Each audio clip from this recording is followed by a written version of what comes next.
Buletin Didik 12 Ogos bersama saya Khairi Hazong Mal Asri. Assalamualaikum dan salam sejahtera. Kementerian Pendidikan KPM berusaha memperkasakan penggunaan teknologi digital dalam bidang pertanian yang ditawarkan di Kolej Vocational KV dan sekolah menengah teknik SMT di seluruh negara. Menteri Kanan Pendidikan Datuk Dr. Razi Jidin berkata, ini bagi memastikan pelajar lepasan bidang tersebut bersedia bersaing di pasaran kerja mahupun menjadi usahawan dalam bidang pertanian. Sektor pertanian seringkali dikaitkan dengan persepsi 3D iaitu dirty, dangerous dan difficult. Namun pertanian merupakan sektor penting dalam pembangunan sosio-ekonomi negara dan juga sekuriti makanan negara. Ini antara perkara-perkara yang kita ingin tekankan, memberi satu persepsi baru kepada bidang pertanian. Namun ianya bukan saja boleh sekadar bercakap, kita perlu tunjukkan. Jadi usaha kami di peringkat kementerian pada waktu ini adalah untuk dedahkan pada anak-anak ini supaya mereka melihat bahawa yes, memang sebenarnya bidang ini adalah satu bidang berpotensi untuk mereka menjana pendapatan sama ada dalam sudut keusahawanan ataupun dalam sudut pekerjaan, bagi membolehkan mereka terus mencari atau explore perkara-perkara baru dalam bidang pertanian ini supaya kita dapat lahirkan anak-anak yang mempunyai kemahiran yang cukup tinggi. Beliau berkata demikian dalam program wacana eksplorasi dunia pertanian di Pameran Pertanian, Hortikultur dan Agropelancongan Malaysia MAHA 2022 semalam. Dalam usaha menarik minat anak muda dalam bidang pertanian moden, KPM turut menjalin kerjasama dengan pihak swasta. Ia bagi memberi gambaran sebenar kepada pelajar mengenai keupayaan teknologi digital menghasilkan produk bernilai tinggi yang diperlukan pasaran. Ia juga selaras dengan hasrat kerajaan yang mahu seiring dengan perkembangan revolusi industri 4.0.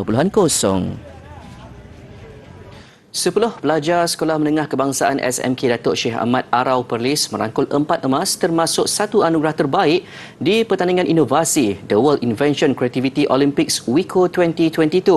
Kejayaan berganda itu diraih hasil 4 produk inovasi yang dipertandingkan di Seoul, Korea pada 4 hingga 6 Ogos lalu. 4 produk inovasi yang dihasilkan adalah Melipony Tech, penyedut madu kelulut, Moset Trap, menangkap dan membunuh nyamuk, Contactless Medicine Dispenser, pengeluaran slip ubat digital, serta inovasi yang merangkul anugerah istimewa iaitu Home Office Electricity Supervision and Safety Device, merupakan ciptaan yang mengawal penggunaan elektrik secara automatik. Menurut pengetuanya, ini merupakan kejayaan kedua mereka selepas memperoleh emas dalam pertandingan sama sebelum ini. InsyaAllah kita mengharapkan projek inovasi antarabangsa ini akan dibudayakanlah menjadi anggota budaya pihak sekolah lah, untuk nak bawa pelajar-pelajar kita untuk berpeluang hadir untuk pertandingan inovasi. Kejayaan 10 pelajar tingkatan 1 hingga 5 itu adalah hasil bimbingan dan usaha keras 4 guru yang diketuai Cikgu Muhammad Faizal Zainul. Produk-produk yang kita bangunkan ni adalah menjurus ke arah Internet of Things yang menyambungkan produk tersebut dengan internet dan juga device handphone lah. Dan kita cuba memasukkan nilai-nilai artificial intelligence di dalam produk tersebut, menjadikan produk tu menjadi lebih unik. Penghasilan produk ini mengambil masa antara sebulan hingga setahun. Bagi kumpulan pelajar, kejayaan dirangkum mereka adalah hasil sokongan pihak sekolah dan ibu bapa. Amat bangga dan saya rasa macam terkejut juga sebab saya tak sangka boleh dapat Best Award sampai jadi macam ni. So alhamdulillah, saya amat bangga. Saya rasa saya nangis juga pada waktu tu. Time present tu dia orang cakap produk ni menarik tapi still ada banyak yang nak kena perbaiki walaupun ni prototype. Still sebab kita orang punya database tu still database yang dummy. Saya walaupun kita orang scan and then dia keluar data dekat database dekat laptop tu, tapi still dia tak mencukupi sebab data tu yang kami letak tu sikit. So kami akan mau upgrade lah. SMK Datuk Syekh Ahmad merupakan antara 2 sekolah yang menyertai WICO 2022. Dalam perancangan seterusnya, pihak sekolah merancang untuk menyertai pertandingan inovasi di Bali, Indonesia pada Oktober ini. Sains itu mudah, Persepsi itu cuba diterapkan menerusi program Singgah Sains Perak 2022 khususnya dalam kalangan pelajar di luar bandar untuk memudayakan sains, teknologi, kejuruteraan dan matematik STEM. Berkonsepkan pembelajaran bukan formal, ia secara tidak langsung dapat mencambah minat pelajar terhadap mata pelajaran STEM. Program ini berlangsung di Sekolah Menengah Kebangsaan Sultan Tajul Arifin, Manong, Perak, Anjuran Pusat Sains Negara PSN, Kementerian Sains, Teknologi dan Inovasi MOSTI. Program selama 2 hari itu melibatkan 2,000 pelajar dari 34 buah sekolah di daerah Kuala Kangsar. Antara tujuan utamanya ialah mendekati masyarakat terutama pelajar bagi memupuk minat dalam bidang STEM. Pelbagai aktiviti disusun, antaranya Drone Challenges, DIY Science STEM Challenge, VR Planet dan Planet Kids. Dia akan meningkatkan penguasaan murid mempelajari sains dan dia juga selain meningkatkan rasa ingin tahu mereka. Selepas itu kalau inisiatif ni bukan hanya mampu memudahkan urusan guru tetapi memudahkan ekspresi negara melalui kenyataan. Macam contohnya malah memberikan perubahan ke arah pendidikan negara dalam kemajuan sistem. Pada program itu juga, Pusat Sains Negara turut menyumbangkan sudut STEM interaktif yang dibangunkannya bernilai hampir RM100,000 kepada pihak sekolah. Ini bagi memastikan para pelajar tidak ketinggalan dalam bidang itu. Kemudahan itu diserahkan oleh Ketua Setiausaha MOSTI Datuk Zainal Abidin Abu Hassan kepada Pengetua SMK Sultan Tajul Arifin Hamidun Abdullah. Antara lain, sudut interaktif itu menampilkan bahan pameran modular seperti ball launcher, magic square, Hanoi Tower, floating image dan topologi. Dalam kelas tu terlalu formal. Kita dari sini kita boleh lebih banyak idea daripada luar, daripada perspektif yang luar. Bukan hanya bergantung dalam kelas sahaja kan. Jadi lebih banyak idea yang boleh kita pelajarilah.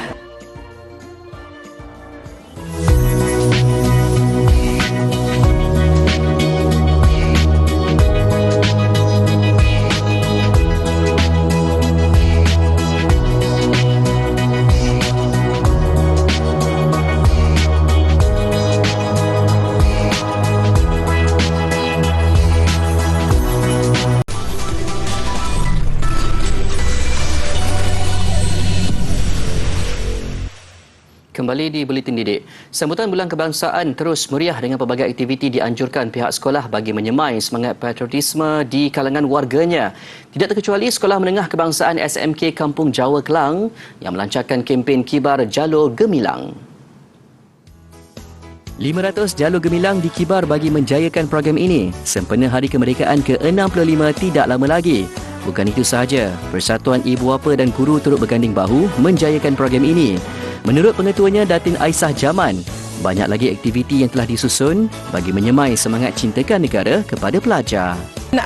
Anak-anak sekolah sekiranya diberi peluang, dididik dan dibentuk seawalnya di bangku sekolah, insya-Allah jati diri ini akan terus tersemai dan kita berharap mudah-mudahan anak-anak ini terus mendukung harapan untuk memastikan negara kita terus harmoni, bersepadu sebagai sebuah keluarga Malaysia. Pada majlis pelancaran itu diadakan gimik serahan jalur gemilang oleh pelajar dan 500 jalur gemilang kemudian dikibar pelajar dan guru tanda bermulanya sambutan. SMK Kampung Jawa merekod sejarah apabila tersenarai dalam 10 calon akhir kategori Anugerah Sekolah Terbaik Dunia kategori menangani cabaran. Keputusan itu akan diumumkan Oktober ini pada Minggu Pendidikan Dunia. Kehangatan sambutan Hari Kebangsaan 2022 semakin dirasai di seluruh negara. Di Kuala Nerus, Terengganu, Baton Kembara Merdeka Keluarga Malaysia 2022 diarak dengan cara yang unik menggunakan bot penambang dan juga beca.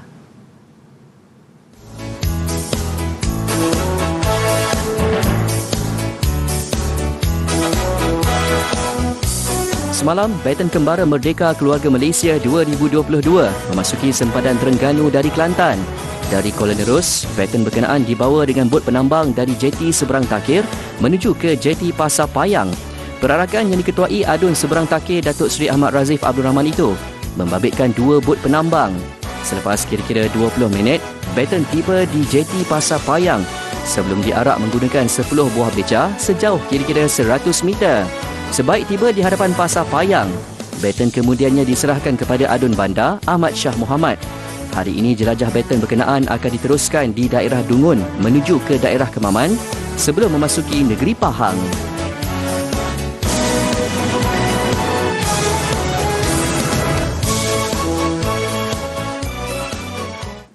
Dalam usaha mendepani cabaran pasaran pekerjaan yang lebih kompetitif dalam era pasca pandemik COVID-19, Kementerian Sumber Manusia KSM dan Kementerian Pengajian Tinggi KPT melancarkan program MyNext. Menteri Sumber Manusia Datuk Seri M. Saravanan berkata, kerjasama dua hala itu bertujuan memperkasa kebolehpasaran graduan selain bertepatan dengan aspirasi kerajaan melahirkan modal insan berpengetahuan, berkualiti dan berkemahiran tinggi. Menurutnya, sejumlah 170,000 profil graduan telah berdaftar melalui program MyNext sehingga Julai 2022 bagi pemandanan pekerjaan sekaligus membantu penempatan pekerjaan. Pembangunan portal itu merangkumi 3 komponen iaitu MyNext Talent, MyNext University dan MyNext Company.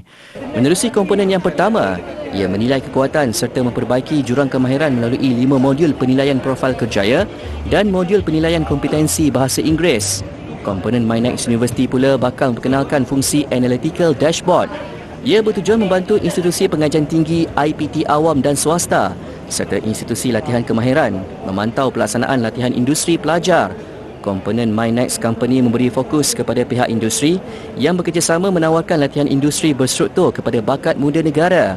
Sementara itu, Timbalan Menteri Pengajian Tinggi Datuk Dr. Ahmad Masrizal Mohamad yakin pelajar dapat merancang kerjaya mereka lebih berstruktur dan strategik melalui modul yang ditawarkan. Tambahnya, kebolehpasaran graduan memainkan peranan penting sebagai kayu pengukur kualiti dan keupayaan mereka memenuhi kriteria sebagai pekerja. Sementara itu, 120,237 pencari kerja berjaya ditempatkan melalui pelbagai aktiviti dilaksanakan Kementerian Sumber Manusia KSM sehingga 29 Julai lalu. Menterinya Datuk Seri M. Saravanan dalam kenyataan memaklumkan, inisiatif itu antara usaha KSM dalam pengurangan kadar pengangguran di negara ini yang mencatat 3.8% pada Jun berbanding 3.9% pada Mei. Kadar terendah yang dicatatkan sejak pandemik COVID-19 melanda negara. Antara langkah dilaksanakan termasuk program jamin kerja insentif penggajian yang memanfaatkan pencari kerja dari seluruh negara. Program berbentuk insentif keuangan diberikan kepada majikan yang membuat pengambilan baharu mulai 1 Januari 2022 dalam kalangan perantis, graduan, golongan mudah terjejas termasuk orang kurang upaya OKU, bekas tentera, bekas banduan, warga emas serta penganggur. Kementerian juga katanya meneruskan program perantisan dengan pemberian insentif RM900 sebulan untuk tempoh 6 bulan kepada majikan yang menggajikan golongan perantis lepasan sekolah dan graduan berumur 18 hingga 30 tahun dalam jawatan eksekutif. Kementerian turut menubuhkan HRD Corp Placement Center HPC yang berperanan sebagai platform padanan pekerjaan tersedia oleh majikan. Dengan 43,903 peluang pekerjaan tersedia melalui platform itu sehingga 31 Julai lalu. Tambahnya lagi, kementeriannya akan meneruskan pelbagai inisiatif dan mewujudkan lebih banyak program serta mekanisme bagi membantu keluarga Malaysia mendapatkan pekerjaan seterusnya mengurangkan kadar pengangguran negara.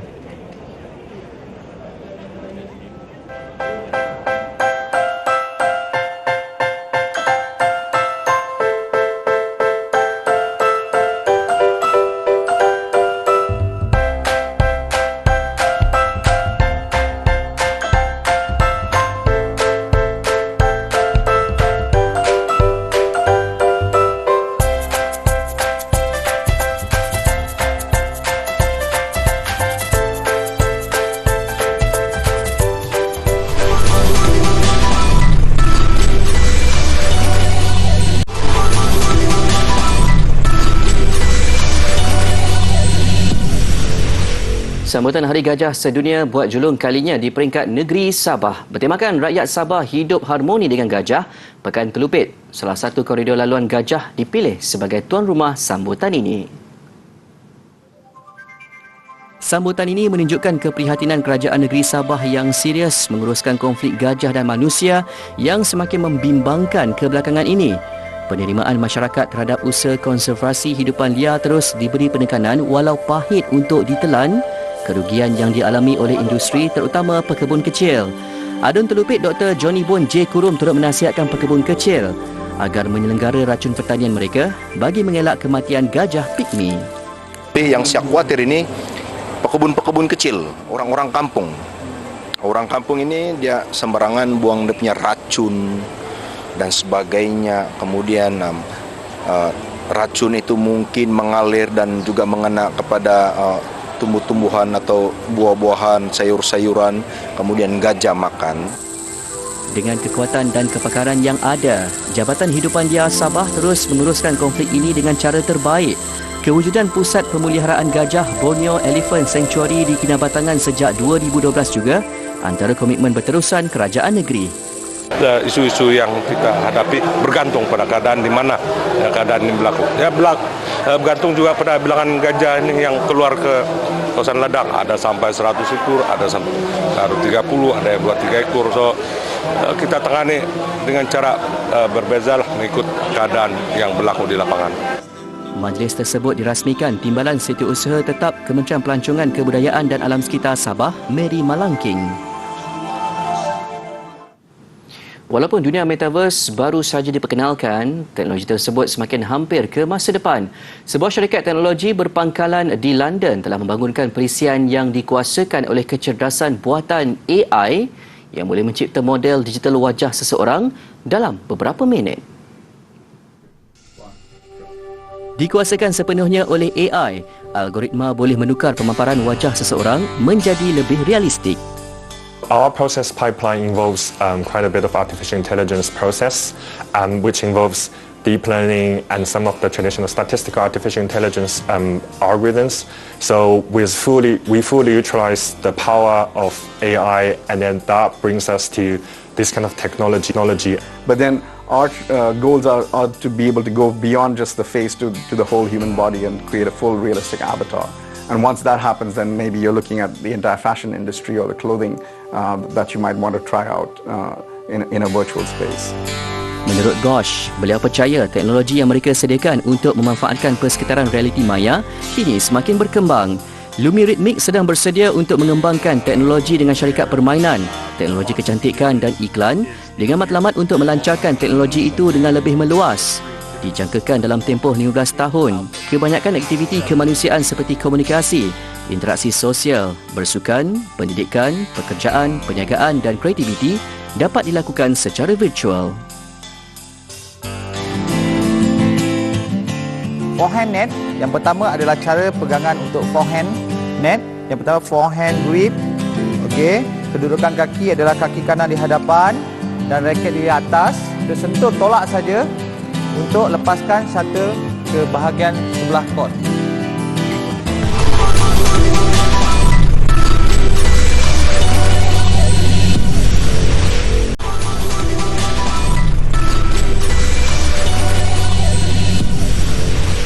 Masih di Buletin Didik, sukan. Percubaan skuad negara membawa pulang trofi kedua tidak kesampaian apabila tewas di perlawanan akhir saingan antarabangsa bawah 19 tahun kepada Vietnam.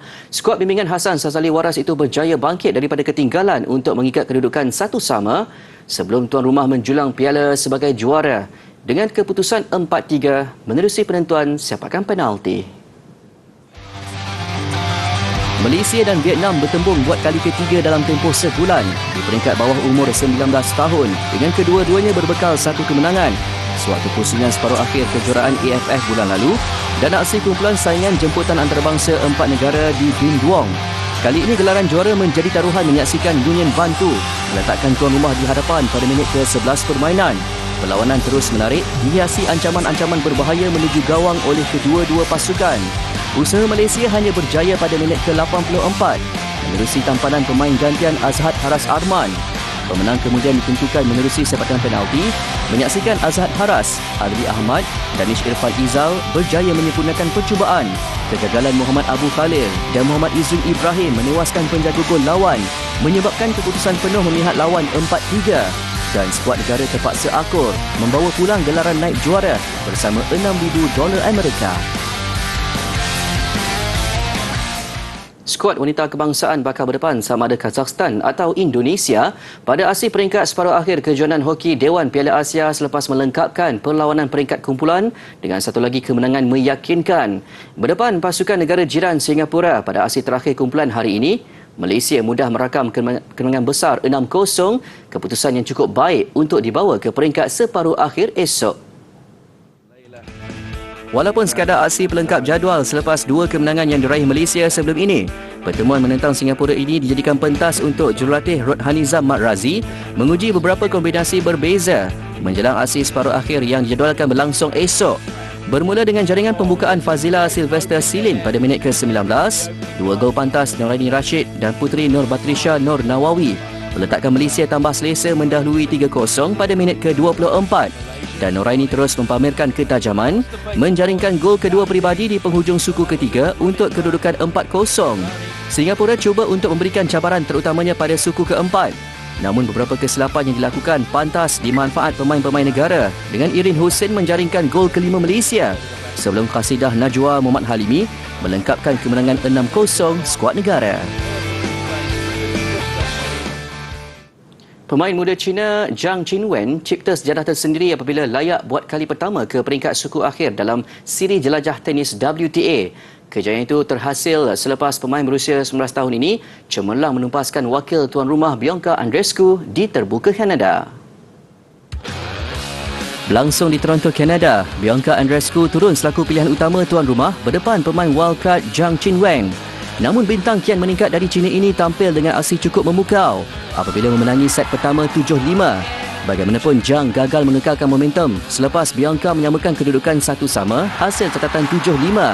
Set penentuan lebih mudah buat Zhang yang memutlakkan kemenangan penuh 6-2 dalam perlawanan memakan masa hampir 3 jam.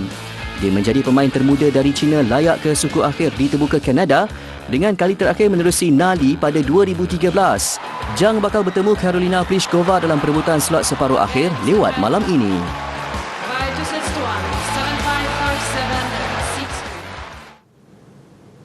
Baik, mengakhiri buletin didik, saksikan aksi berani seorang lelaki dari Belanda berjalan di atas tali di antara dua bangunan tertinggi di Rotterdam mencecah 188 meter. Saya Khairi Azam Muhammad Asri, salam hormat dan Assalamualaikum.